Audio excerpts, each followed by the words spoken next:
Hello everyone, welcome to my update US gossip channel. The night was heavy with humidity, the kind that clung to every breath and made the lights of Port Charles shimmer like a fever dream, and Drew Kane hadn't meant to stop by General Hospital that late, but fate, as always, had other plans. He had come to drop off a file for Elizabeth, something minor about a fundraiser for veterans, but as he walked past the corridor near the staff lounge, he heard voices, low, urgent, familiar, Portia Robinson's smooth but trembling tone, and another man's voice, deep, guarded, unmistakably Isaiah's. Drew froze, his instincts kicking in instantly. Over the years, he had learned that whispers in Port Charles were rarely about something innocent. And this sounded dangerous. He ducked into the shadow of a half-open supply closet, his heartbeat drumming in his ears as he listened, his curiosity and dread intertwining like two serpents ready to strike. Through the narrow crack of the door, he could see Portia standing with her arms crossed tightly, her posture defensive, while Isaiah paced restlessly in front of her, running a hand over his face as if trying to rub away the weight of what he was about to confess. "Portia, you can't keep this secret forever," Isaiah said, his voice taut with a kind of moral agony that made Drew lean closer. "It's not right, people are going to get hurt. Trina deserves to know." Drew's blood ran cold at the mention of Trina's name. What could this be about? Portia's daughter had already lived through so much, Spencer, Esme, Nicholas's madness, what now? Portia's eyes glistened with defiance and panic. "You don't understand," she hissed. "If this gets out, everything I built will crumble. My marriage, my career, my family. Curtis can't find out, Isaiah. Not now. Not after everything he's been through." Drew's muscles tensed. Curtis?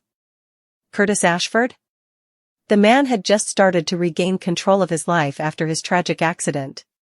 What could Portia possibly be hiding from him again?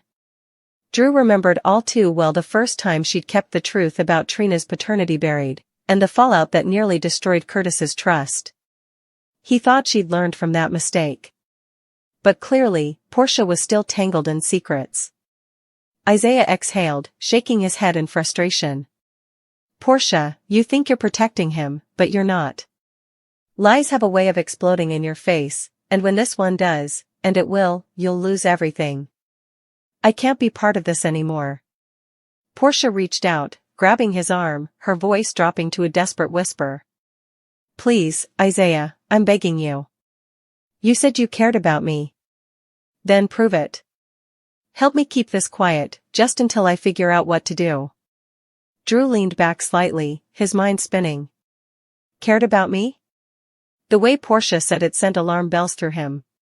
There was emotion there, real emotion, not the detached professionalism she usually showed her colleagues. Was there something between them? Something beyond medicine and hospital corridors? He wanted to look away, to respect their privacy, but something deeper, older, maybe the soldier in him, maybe the man who'd been burned by secrets before, made him stay. Isaiah stepped closer to Portia now, their faces inches apart. "You think I can just forget what we did," he said quietly, his voice cracking. "You think I can sleep at night knowing the truth, that the test results weren't destroyed? That there's still proof?" Portia flinched like she'd been slapped. "Keep your voice down," she snapped. "Do you have any idea what would happen if anyone found out? Curtis would never forgive me. Not this time. Not if he knew." Her voice trailed off, but Isaiah pressed on, his jaw tightening. "If he knew that you switched the DNA samples," he finished for her, his tone cutting through the hallway like a knife. "If he knew that the results that proved Trina was his daughter weren't real." Drew felt his breath catch in his throat. His vision blurred for a moment, and he had to steady himself against the wall. Switched DNA samples? He couldn't believe what he was hearing.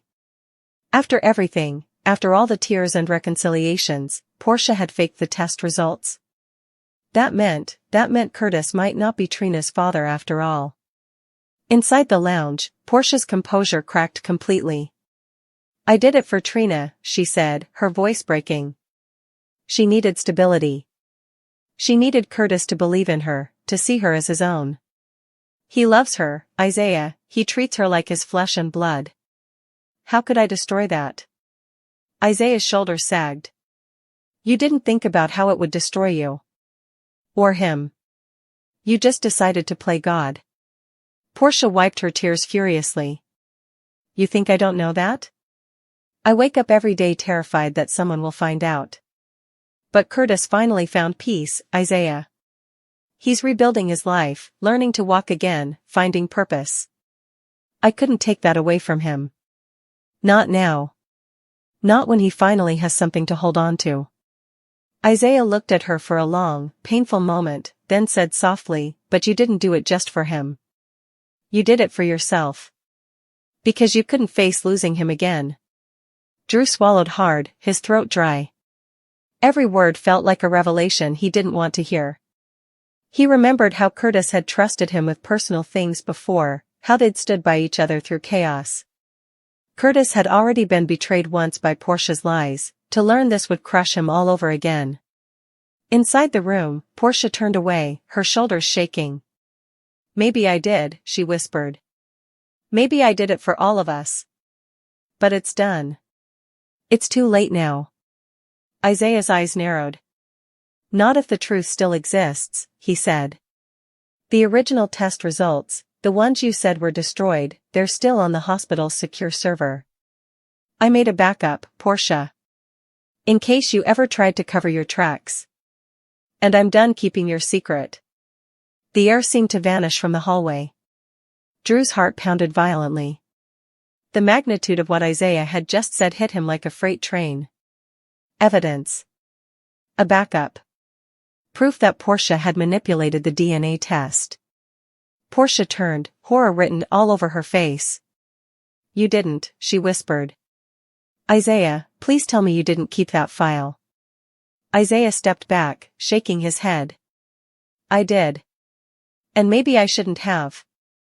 But now that Curtis is planning to finalize the adoption paperwork and legally make Trina his daughter, I can't stay silent. He deserves the truth, even if it breaks him. No. Portia cried, her voice echoing down the corridor. You can't do that. You'll destroy everything. Her voice cracked, and for a brief second, Drew saw not a doctor or a wife, but a woman trapped by her own lies. Isaiah's face softened. You destroyed it the moment you lied. Portia's hands trembled. You don't understand, she said, her voice trembling. There's more. There's something else I never told you. Isaiah blinked, confused. What do you mean? Portia took a shaky breath. The man whose sample I used, it wasn't Marcus's. It wasn't even anyone you'd think. It was from someone else entirely. Someone who can never know. Isaiah's confusion turned into dread. Who, Portia? He asked. She looked around nervously, her eyes darting toward the door, and Drew instinctively pressed himself deeper into the shadows. He could feel his pulse in his ears, his body tense like a coiled spring. Portia's next words came out barely above a whisper, but Drew heard them clearly. The biological father isn't Curtis, and it's not Marcus. It's Jordan's brother. Isaiah staggered back as if she had physically struck him. What? He choked. Jordan's brother? Are you insane? Portia's tears spilled freely now. It was years ago. Before Curtis and I ever reconciled. I was grieving, I was lonely, and he was there. It was one mistake, one night, and I thought it would never matter. But when the test came back, I panicked. I couldn't let anyone know. Drew's jaw clenched, his mind reeling. This wasn't just a secret, this was a bombshell that could blow apart half of Port Charles. Jordan Ashford, Curtis's ex-wife, had no idea. Her brother, whoever he was Trina's real father? Isaiah was speechless. Portia, you've been living with this for years? Portia nodded weakly. Every single day. Every time Curtis smiles at Trina, every time she calls him dad, I feel it, the guilt. But I can't take it back. I can't lose them both. Isaiah's face twisted with pain. You already have, Portia. You just don't know it yet. At that, Drew stepped back slowly, his mind racing. He knew he shouldn't have heard any of this. This wasn't his secret to carry, but now that he knew, could he really stay silent? He thought about Curtis, his friend, his brother-in-arms, a man who'd already been betrayed by life too many times. He deserved honesty. But if Drew told him, it could destroy Curtis's entire world, again. Portia and Isaiah's voices dropped lower, and Drew strained to hear. I'm leaving town, Isaiah said suddenly. I can't keep this secret, but I also can't be the one to expose it. You'll have to face the truth on your own. But if anyone asks, I'll tell them everything. Portia looked at him in despair. Isaiah, please, if you care about me, don't do this. He shook his head. I do care about you, Portia. That's why I can't watch you drown in your own lies anymore. With that, Isaiah turned and walked out of the room, brushing past the door, past Drew's hiding spot, without even noticing the man lurking in the shadows. Drew held his breath until Isaiah disappeared down the hall. Portia collapsed into a chair, burying her face in her hands, sobbing quietly. What have I done? She whispered to herself. What have I done? Drew stood there for what felt like an eternity, staring at her through the narrow crack of the door. His stomach twisted with guilt. He didn't want to be the one to expose her, but silence had consequences. He thought about all the times he had been lied to, about his own past, about Jason, about his memories being manipulated. He had promised himself